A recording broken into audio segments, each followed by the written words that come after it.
Hello and welcome back. इस वाले video में हम लोग डायनामिक्स के क्वेश्चंस को देखेंगे।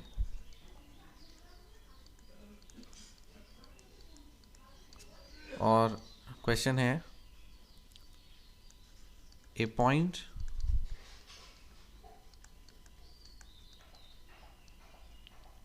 Moving in a straight line moving in a straight line with uniform acceleration with uniform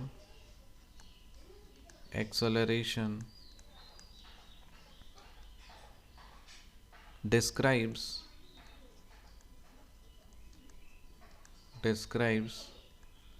S1 and S2 in successive intervals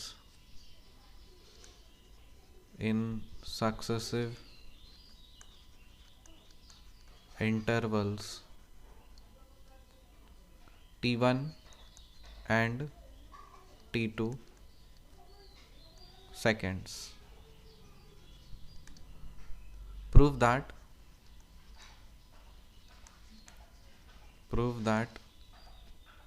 the acceleration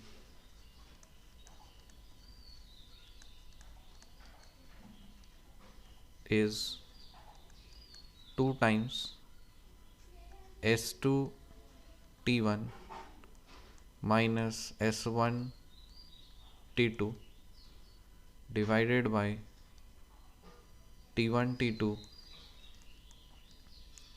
into T1 plus T2।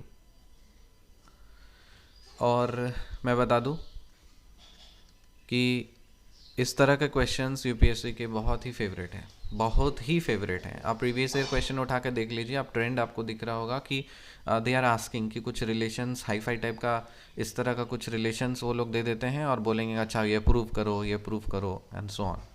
तो ये सारे क्वेश्चंस मामूली ऐसे नॉर्मली नहीं बनते हैं। ये तभी बनते हैं जब आपका बेसिक्स ऑफ फंडामेंटल्स काफ़ी स्ट्रॉन्ग और तगड़ा रहता है। और हालांकि ये स्टैटिक्स, मैकेनिक्स, डायनामिक्स और फ्लूइड डायनामिक्स, ये 4 सब्जेक्ट्स में जिनका फिजिक्स वाला पार्ट अगर बहुत ही स्ट्रॉन्ग है वही ऐसे क्वेश्चंस को अटैक कर पाएगा। ठीक है, कैलकुलस, वेक्टर, कॉम्प्लेक्स, ये सब चीज़ में उतना प्रॉब्लम नहीं होता जितना इन सारे प्रॉब्लम पे होता है, क्योंकि इन सब चीज़ में आपको एनालिटिकल पार्ट सोचना पड़ता है।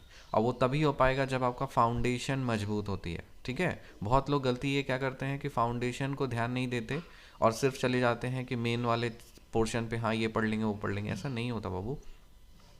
यूट्यूब पे जो कोर्स है वो आपके लिए सफिशिएंट है, फाइन।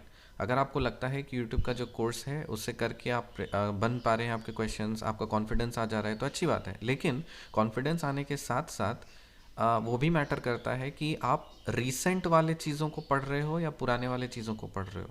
ठीक है ना। अब वो जो कोर्स बनाया हुआ है वो 2019-20 में बनाया हुआ है कोर्स। आपका 21 का एग्ज़ाम हो गया, 22 का होने वाला है, 23 का होगा। तो इस तरह से ट्रेंड चेंज करता है और हर साल कोर्स में कुछ ना कुछ अपडेट होना ज़रूरी होता है, सिलेबस में भी और उसके टीचिंग स्टाइल में भी। तो हर साल जो होता है ना, हम अपने टीचिंग स्टाइल में अपग्रेड करते रहते हैं। तो जिन्हें वो बेसिक्स और फंडामेंटल्स का वीक है वो प्लीज़ इट्स अ रिक्वेस्ट, वो फाउंडेशन कोर्स ज़रूर ज्वाइन करिएगा। वो 14 फेब से स्टार्ट हो रहा है 2022। ये फाउंडेशन कोर्स है। और जिनको लगता है कि नहीं फाउंडेशन की ज़रूरत नहीं है तो नो प्रॉब्लम, आप फिर भी कोर्स ज्वाइन कर सकते हो। आपको फाउंडेशन की रिकॉर्डिंग्स आपको मिल जाएगी। मेन कोर्स आपको 1 अप्रैल से है, लेकिन सेपरेट नहीं है। ठीक है, clubbed everything is clubbed in one single course. क्योंकि हमारा ये पास्ट का एक्सपीरियंस रहा है कि वो कार्ड सिस्टम बनाना और ऐसे करना, अलग कार्ड में अलग सर्विस देना, it was a failure system. हमने सोचा था कि वो स्टूडेंट्स के लिए बेनिफिट होगा कि जिन्हें जितना चाहिए उतना ही मिलेगा, but it was a failure क्योंकि अल्टीमेटली फिर पता चला स्टूडेंट्स को सभी चाहिए। तो स्टूडेंट्स तो ऑब्वियसली ऐसा नहीं कर सकते ना कि हाँ कुछ ऐसे हैं और उनको ज़्यादा चाहिए। ठीक है, तो वो हटाने के लिए हम लोगों ने एक ही कोर्स में डाल दिया। एनीवेज, ये इन्फॉर्मेशन जानकारी मुझे देनी थी क्योंकि बहुत लोग आप लोग पूछ रहे थे कि क्या करना है, नहीं करना है और कैसे क्या करना है। ठीक है, ओके। तो सर ये जानकारी मुझे देनी थी आपको। चलिए इस क्वेश्चन को हम लोग सॉल्व करेंगे। लिखिए, let the particle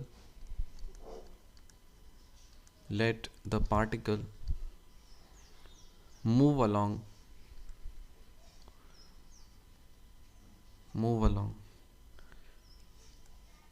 the line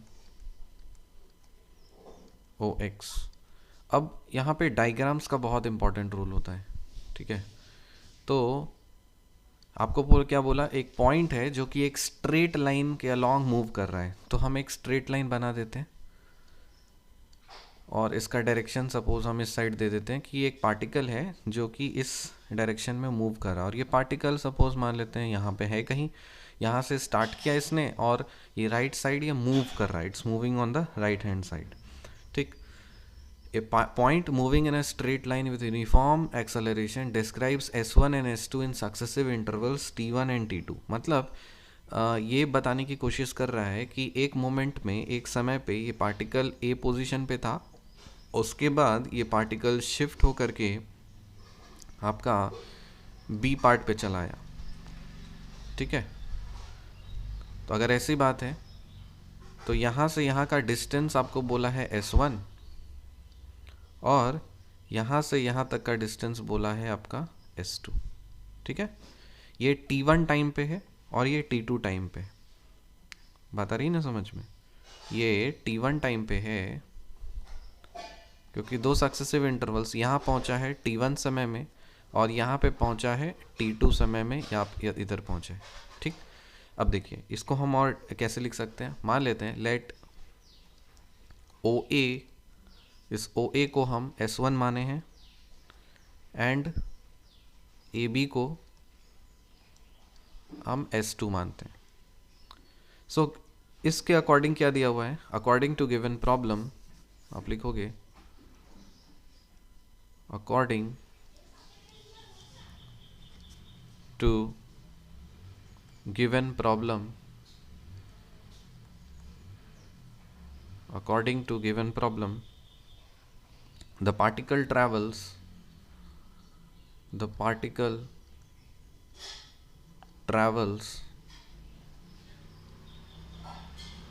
distances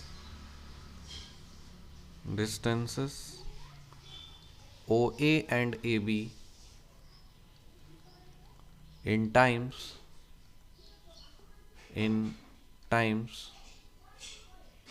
T1 and T2 respectively।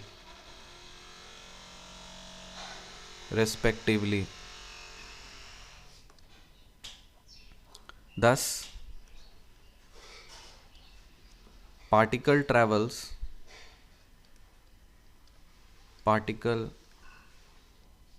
travels distance S1 plus S2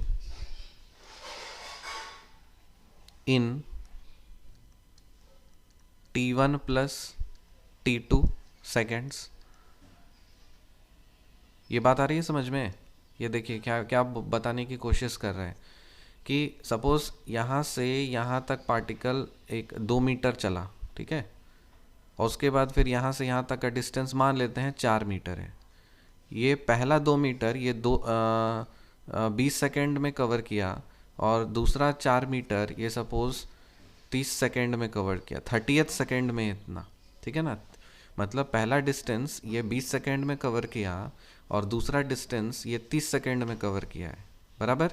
मतलब यहाँ से यहाँ तक इसको ट्रैवल करने के लिए 20 सेकेंड लगे और यहाँ से यहाँ तक ट्रैवल करने के लिए इसको 30 सेकेंड लगे।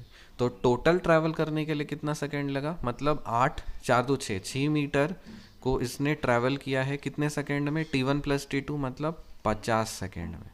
ये बात आई समझ में। तो पार्टिकल इनिशियली A पॉइंट पे था, फिर B पॉइंट पे चला गया और जब A पे था तो उसका हम डिस्टेंस S1 माने हैं, जब B पॉइंट पे गया तो A से B का डिस्टेंस S2 माने हैं, जब A पे था तो वहाँ पे T1 सेकेंड्स मतलब S1 ट्रैवल किया है, B पॉइंट पे T2 सेकेंड्स ट्रैवल किया, तो total distance S1 plus S2 कितने समय में ट्रैवल किया, वो T1 प्लस T2 सेकेंड्स में ट्रैवल किया है, ठीक है। अब मान लेते हैं late u be the velocity velocity of the particle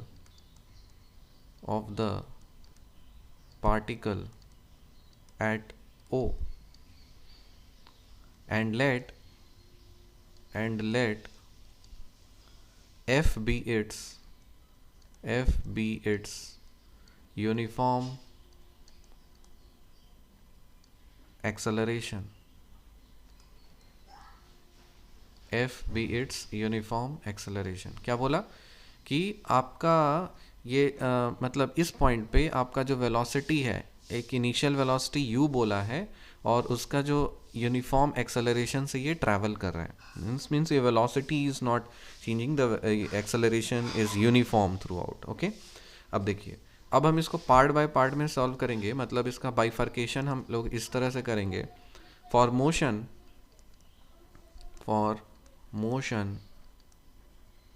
from O to A, O से A तक पे जो आपका मोशन है उस पर हम ये का न्यूटन्स इक्वेशन ऑफ मोशन लगा सकते हैं. सो यूजिंग कौन सा relation, S equals to ut plus half at square, यहाँ एक्सेलरेशन को f माना है, सो हाफ ft स्क्वायर होगा. बराबर. तो इसमें O से A के बीच में डिस्टेंस कितना है, आपका डिस्टेंस कितना है, S क्या हो जाएगा, S1 हो जाएगा. टाइम कितना है, T1 है, और plus half F T1 square. ठीक. तो यहाँ से हम लिख सकते हैं S1 बाई T1, सपोज एक रिलेशन इस्टेब्लिश करना है. So S1 by T1 is equal to U plus 1/2 F T1, और इसको नाम देते हैं लेट्स से इक्वेशन नंबर 1. समझ में आया? ओके. अब हम दूसरा पार्ट में जा रहे हैं, O से A से B के बीच में. फॉर मोशन O से B के, for motion from O to B. अब यहाँ पे भी वही बेसिक इक्वेशन तो वही रहने वाला है. So using S equals to ut plus half ft square. यहाँ पे आप बताइए डिस्टेंस कितना है, O से B पे जब ट्रैवल किया है तो what is S? S is nothing but S1 plus S2. Okay. Velocity तो सेम है. टाइम कितना हो गया, T1 plus T2 plus half F, और टाइम कितना है, T1 प्लस T2 का होल स्क्वायर. बराबर. अब यहाँ से हम लिख सकते हैं क्या, S1 plus S2 divided by T1 plus T2,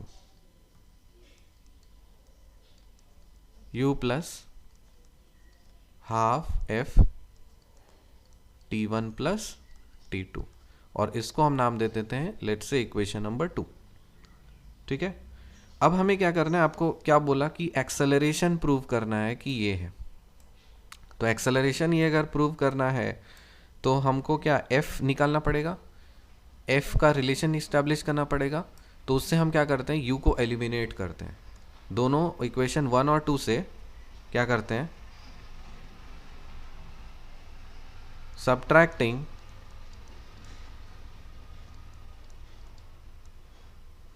one from 2. 2 से आप 1 को सब्ट्रैक्ट कर दीजिए. तो इसका मतलब क्या हो जाए, S1 plus S2 by T1 plus T2 minus S1 by T1. This should be equal to, देखिए U माइनस U तो कट जाएगा और बचेगा क्या, हाफ F T1 है ना, और यहाँ पे हाफ F T1 माइनस हो जाएगा, बचेगा क्या, half F T2. So half F T2. Okay. यहाँ से आप और लिख सकते हो, इसको एलसीएम ले लीजिए. तो नीचे एलसीएम लो. तो T1 into T1 plus T2 हो गया बराबर।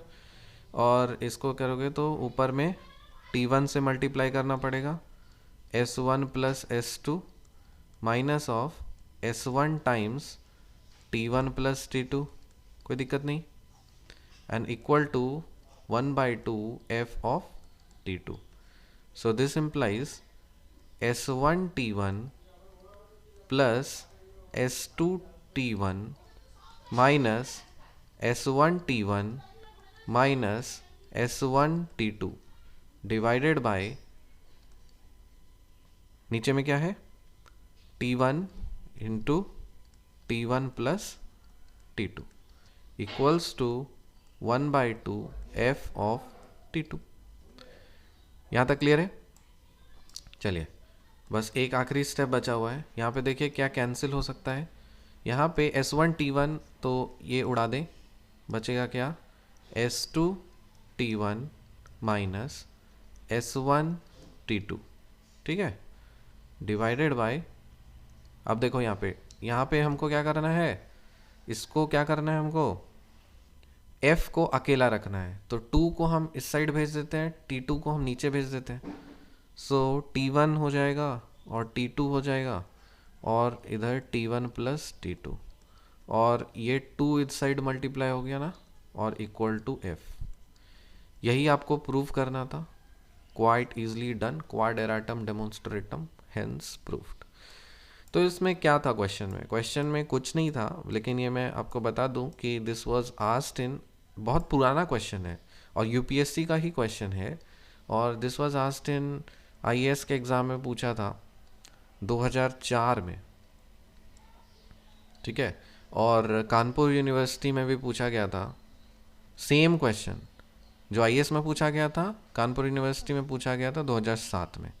तो देख लीजिए कि जो यूनिवर्सिटी में क्वेश्चन पूछे जा रहे हैं वही आपके आईएएस के एग्ज़ाम में भी क्वेश्चन पूछे जा रहे हैं, और वाइस वर्सा, ठीक है।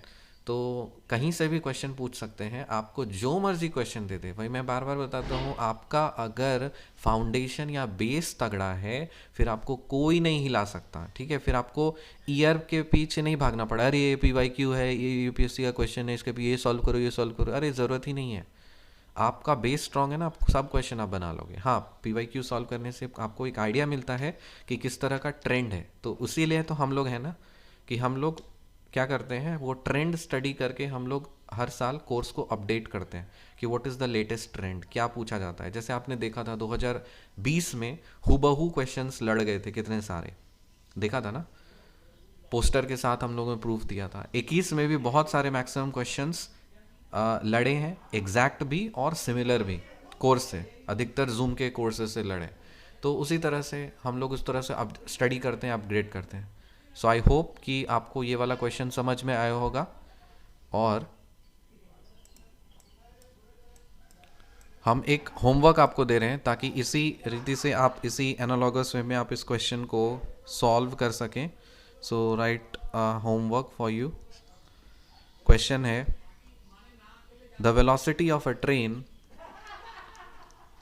the velocity of a train increases at a constant rate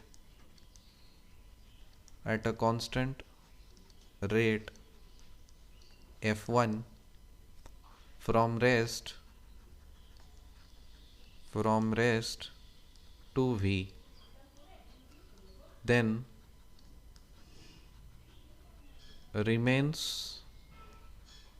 constant for an interval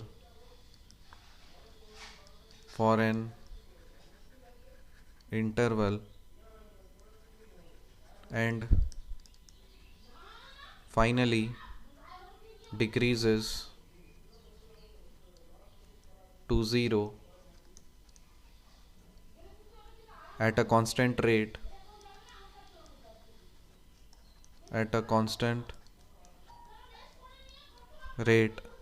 f2 if x is the total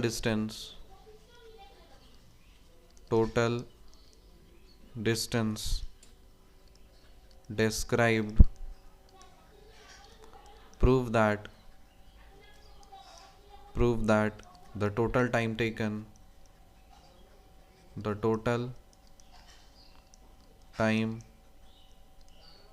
taken is x by v plus v by 2 plus 1 by f1 plus 1 by f2। Okay, तो ये मैं आपको homework दे रहा हूँ। I hope कि ये वाला, इसमें वैसे आंसर नहीं देना है, आपको प्रूव करना है। तो आप कमेंट सेक्शन में क्या लिखोगे? Sir proved. ठीक है, अगर आपसे बन गया हो तो, और नहीं हुआ तो लिखोगे sir not able to solve. ठीक है, और आपको यही करना है कि अगर प्रूफ हो गया तो अच्छी बात है, अगर सॉल्व नहीं हो पाया तब आपको क्या करना है, आपको अच्छी तरह से पता है। मैं फिर से बता दे रहा हूँ, 7381987177। ये एग्जाडमी के असिस्टेंट का व्हाट्सअप है हमारा, टेक्निकल नहीं, नॉन टेक्निकल मतलब व्हाट्सअप है। तो इसमें अगर आप बोलोगे तो सॉल्यूशन प्रोवाइड कर देंगे, बट प्रोवाइडेड कि आप अपना सॉल्यूशन पहले भेजिए कि आपने क्या कोशिश किया है। ठीक है, तो मैं कभी कभी अवेलेबल होता हूँ, हमेशा नहीं। 99% केसेस में असिस्टेंट्स होते हैं, 1% में जब मुझे फ्री टाइम मिलता है तो आई स्क्रॉल एंड जस्ट सी। तो आई होप कि ये वाला चीज़ है। और दूसरी बात, बहुत इंपॉर्टेंट चीज़ आपको फिर से रिमाइंड कर दे रहा हूँ, 14 फेब वैलेंटाइंस डे प्यार मोहब्बत वाला दिन। इस दिन हम लोग क्या कर रहे हैं, यूपीएससी का 2023 का न्यू कोर्स लॉन्च कर रहे हैं विथ अपग्रेडेशन। इसका डिटेल्ड प्रॉस्पेक्टस भी आपको इस वाले नंबर पे मिल जाएगा, वेबसाइट पे भी मिल जाएगा कि कौन से लेक्चर में क्या पढ़ाया जाएगा, कब कोर्स कंप्लीट होगा, कब स्टार्ट होगा, कब कंप्लीट होगा, कितने लेक्चर्स होंगे, ठीक है, कैसे होगा, ये सब चीज़ें और एक और चीज़, स्टूडेंट केयर सर्विस भी हम लोगों ने शुरू किया है, जो पहले भी था वो भी रेज्यूम हो चुका है। स्टूडेंट केयर सर्विस, अगर आपको बात करना है कि पूरा और भी जानकारी चाहिए तो आप क्या करोगे, मंडे से लेकर के सैटरडे तक आपको 5 बजे से 6 बजे तक हमारी टीम बैठती है जूम पे। उसका मैं लॉगिन आईडी पासवर्ड दे देता हूँ। जूम आईडी है 7381987177। ये क्या है, this is your zoom ID है। और इसका पासकोड डालोगे, पासकोड आपको डालना पड़ेगा EXADEMY। ठीक है, 5 बजे से 6 बजे तक। वेटिंग टाइम वेट करिएगा, होता है ना वेटिंग टाइम कभी कभी, क्योंकि 1-to-1 सेशन होता है। So waiting time on an average आपका हो सकता है 10 से 15 मिनट आपको वेट करना पड़ सकता है। तो आप हड़बड़ाइएगा नहीं, कभी कभी कम भी हो सकता है, कभी कभी ज़्यादा हो सकता है, बट इसी रेंज में होता है। ठीक है, तो अगर आज सपोज मान लो आपने मंडे को ट्राई किया, लेट हो गया आपको ज्वाइन करने में, नहीं हो पाया, तो just come on the next day and inquire the queries whatever, जो भी जानकारी आपको चाहिए। ठीक है, तो बस यही कुछ इंपॉर्टेंट जानकारी देनी थी या क्वेश्चंस को सॉल्व कराना था। मिलते हैं आपसे अगली वीडियो में। Till then bye and take care.